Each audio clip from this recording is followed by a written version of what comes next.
नमस्कार, मैं सैयद अख्तर श्री अरविंदो सोसाइटी की ओर से आपका बहुत बहुत स्वागत करता हूं। हम आज शिक्षा में शून्य निवेश नवाचार कार्यक्रम ZIIEI द्वारा संकलित व अभिनव नवाचार के बारे में आपको बताएंगे। हम इनोवेटिव पाठशाला के अंतर्गत बेसिक शिक्षा परिषद उत्तर प्रदेश के कक्षा 5 की गणित की पुस्तक गिनतारा के पाठ 4 भाग के एक नवाचार थीम आधारित उपस्थिति का इस वीडियो में क्रियान्वयन करेंगे। हम आशा करते हैं कि आप इस वीडियो को देखने के उपरांत इस नवाचार तकनीकी को अपने विद्यालय व कक्षा में अवश्य लागू करेंगे। आइए नवाचार का सार समझते हैं। जब किसी संख्या या अंक को एक से अधिक बार घटाया जाता है तो उसे भाग कहते हैं। भाग गुणा करने की प्रक्रिया के विरुद्ध प्रक्रिया को कहा जाता है। प्रस्तुत पाठ भाग 5 अंकीय संख्याओं में 2 या 3 अंकीय संख्या से भाग देने की जानकारी पर आधारित है। नवाचार की नवीनता को समझते हैं।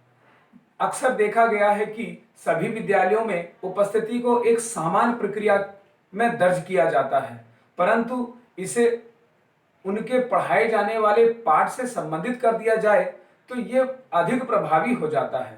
थीम आधारित उपस्थिति एक ऐसा ही नवाचार है जिसमें उपस्थिति को अभिनव बनाया गया है। आइए नवाचार की प्रक्रिया को समझते हैं। इसके अंतर्गत शिक्षक छात्रों को कक्षा उपस्थिति के समय अनुक्रमांक के स्थान पर पाठ से जुड़े शब्दों और अंकों का प्रयोग करके पाठ की अवधारणा पुनः अध्ययन को करवाते हैं, जो 5 अंकीय संख्या में 2 या 3 अंकीय संख्याओं से भाग देने से प्राप्त होता है, जिसे छात्र अनुक्रमांक के रूप में स्वीकार कर सकते हैं। पूर्व प्रबंधन: शिक्षक ब्लैक बोर्ड पर 5 अंकों की कुछ अंक लिख लेते हैं। इस नवाचार के पुनः अध्ययन के रूप में शिक्षक कक्षा की उपस्थिति के द्वारा छात्रों को 5 अंकों की संख्याओं में 2 या 3 अंकों से भाग करवाते हैं और उनका पुनः अध्ययन करवाते हैं।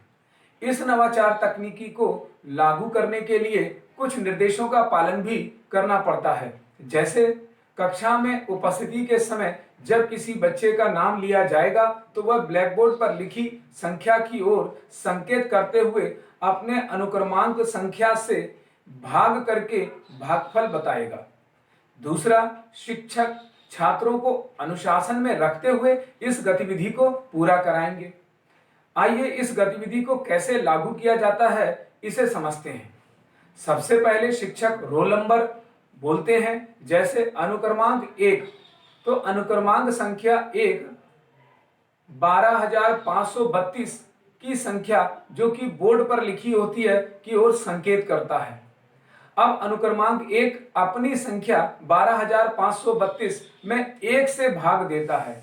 आप जानते हैं कि किसी भी संख्या में 1 का भाग देने पर भागफल वही आता है, अतः भाज्य ही भागफल होगा। इसी प्रकार अनुक्रमांक 2 अपनी बताई संख्या में 2 का भाग देगा और भागफल बताएगा। इसी क्रम में शिक्षक एक एक करके कक्षा के सभी छात्रों से 2 या 3 अंकीय संख्याओं का भाग करवाते हैं। इस प्रकार हम देखते हैं कि इस नवाचार से छात्रों में अनुक्रमांक से संख्या को भाग देने व भागफल से उपस्थिति के परिणाम की समझ विकसित होती है। अतः निष्कर्ष रूप में कहा जा सकता है कि छात्र 5 अंकीय संख्या में 2 या 3 अंकीय संख्या का भाग देने की क्रिया को समझते हैं। इस नवाचार द्वारा छात्र मानक एल्गोरिदम का प्रयोग करने की क्रिया को सीखते हैं। उन्हें भाग की संक्रियाएं समझ में आने लगती हैं। संख्याओं की तुलना व अंतर ज्ञात करने की समझ भी उनके अंदर विकसित होती है। थीम आधारित उपस्थिति छात्रों में उत्सुकता बढ़ाती है। यह नवाचार NCF 2005 में चर्चा की गई वैचारिक प्रक्रिया व शैक्षणिक अध्यापन को एक उपकरण के रूप में लागू करता है। यह नवाचार छात्रों में जीवन कौशल और समस्या समाधान के लिए भी उपयोगी है, जो छात्र की तार्किक समझ को विकसित करता है। यह नवाचार आपको कैसा लगा? हम ऐसे कई दिलचस्प नवाचार आपके लिए लाते रहेंगे। आपसे अनुरोध है कि आप हमारा YouTube चैनल सब्सक्राइब जरूर करें। अगर आप इस वीडियो को हमारे फेसबुक पेज पर देख रहे हैं तो उसे लाइक करना ना भूलें। नीचे दिए गए लिंक पर जाकर इनोवेटिव पाठशाला ऐप को डाउनलोड भी कर सकते हैं। इस वीडियो को देखने और इसे लाइक करने के लिए बहुत बहुत धन्यवाद।